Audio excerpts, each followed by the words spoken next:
seperti halnya sebelumnya saya pernah diwawancara ya, pendapat saya tetap sama. Karena ini berawal dan bertitik tolak dari korupsi. 32 tahun kita diperintah sama Soeharto, sehingga korupsi itu menjadi budaya yang diutamakan. Karena rakyat ini menjadi pragmatis.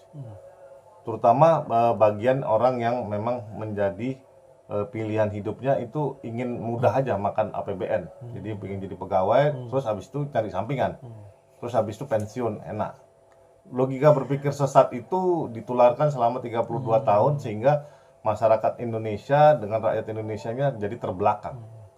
Karena logika berpikirnya dia mencari potong kompas supaya enak, sehingga yang harusnya negara ini bisa kaya, jadi miskin negaranya. Karena memang semuanya berlomba-lomba untuk korupsi.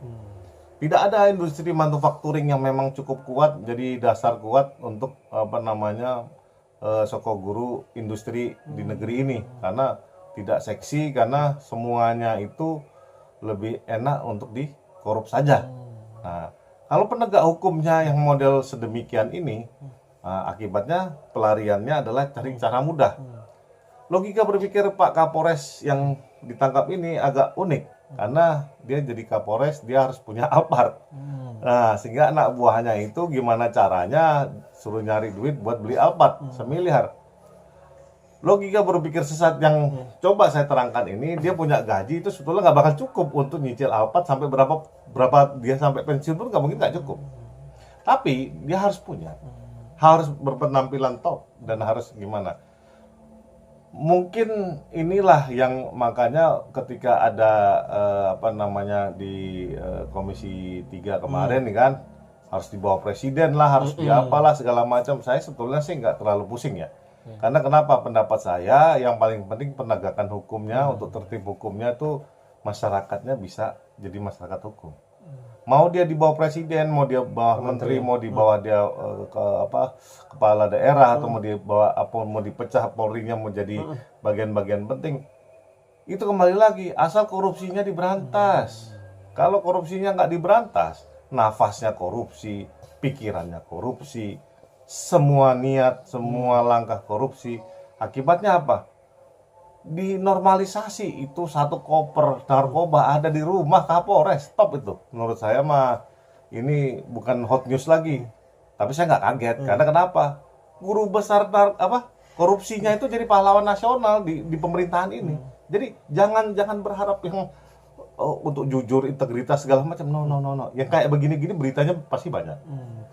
Bang, ini bisa dibilang tidak bisa diberikan nggak kena efek jerak gitu. Sebelumnya kan Kapolda Sumbar ya, Pak Teddy aja kena. Ini kok nggak belajar dari kesalahan ibaratnya pendahulunya, bisa nggak mikir panjang, ini bakal mencoreng kepolisian, dan akhirnya di sidang PTDH dan kasus dilanjutkan.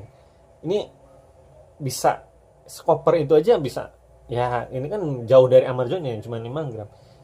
Hukumannya bisa mati kan atau gimana? Indonesia itu nggak kenalin mati. Karena dulu pernah narkoba dihukum mati kan, tapi karena waktu pemerintahan SBY itu entah tuker sama siapa, katanya ya, gosip-gosipnya, perkaranya itu orang Australia itu. Jadi nggak dihukum mati kan?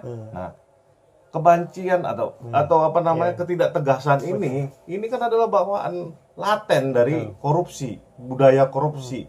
Dibilang kita udah nggak ada nih budaya korupsi sejak reformasi, malah tambah nggak karu-karuan ini.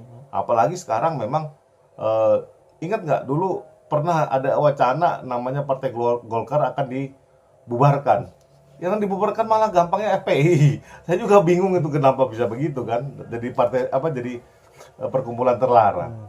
Nah, korupsi ini ditumbuh subur di kalangan masyarakat kita, karena memang masyarakat kita tuh mudah lupa, mudah memaafkan, dan mudah menormalisasi sesuatu yang memang buat dia asal nggak kena gua, nggak ada urusan sama gua.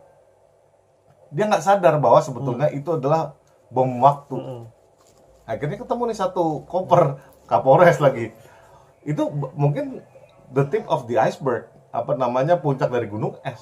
Mungkin bonggolnya itu wah lebih gila lagi mungkin ya. Bang, yang Pak Listio saja bilang akan ibaratnya menggembur-gemburkan reformasi, tapi ada kejadian ini lagi. Dan kemarin juga yang tadi sempat abang mencerita, yang wacana kepolisian di bawah kementerian, dan Pak Listio bilang kalau misalnya di bawah kementerian mending saya jadi petani. Itu anomali atau analogi yang ibaratnya bisa bilang, ya dia ngomong gitu, anak buahnya aja ibaratnya mau dapetin secara instan yang tadi seperti abang bilang, punya apa dan kekayaannya hampir 1 T kan. Ini gimana bang budayanya ya, mau jadi atau mau cepat kaya dan mau jadi dapat gelar Kapolres Kapolda, mau instan tapi dengan cara yang kotor, gimana? Itulah yang sudah membudaya ya. Makanya kalau almarhum Jenderal Hugeng lihat bukan nangis lagi kali. Dia mungkin akan mati untuk kedua, 3 kalinya karena dia stres kali, malu. Tapi inilah yang kenyataannya. Kita nggak bisa bantah. Makanya saya bilang Indonesia kalau memang dia Rechtsstaat, negara hukum, ini tegak berdiri. Semua dianuin. Ada anomali-anomali ini dikoreksi dengan cepat. Tapi ini Machtstaat. Siapa yang berkuasa, siapa yang kuat, hukumnya ikut dengan dia.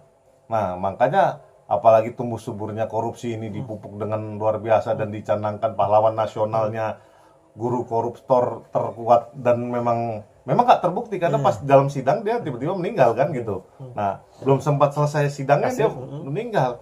Nah, dicoba ada salah satu menteri yang cukup luar biasa ya, yang mencoba membelokkan sejarah dan memutarbalikkan apapun itu. Tapi ingat, kenyataan dan kejujuran dan fakta itu nggak bakal bisa dibengkokkan.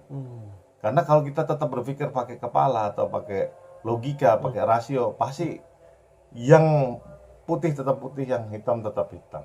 Nah, makanya reformasi polisi, mau dia di bawah manapun, mau dia ditaruh manapun, tapi ketika sifat koruptifnya itu tetap ada, akan menjadi sulit. Hal ini terjadi sama, kalau kita melihat sejarah tuh di film-film Hong Kong itu loh. Korupsi polisi Hong Kong itu parah sekali waktu itu. Nah, setelah dia reformasi sebelum tahun 2000 dipindah ke Cina, itu benar-benar polisinya top-top lah.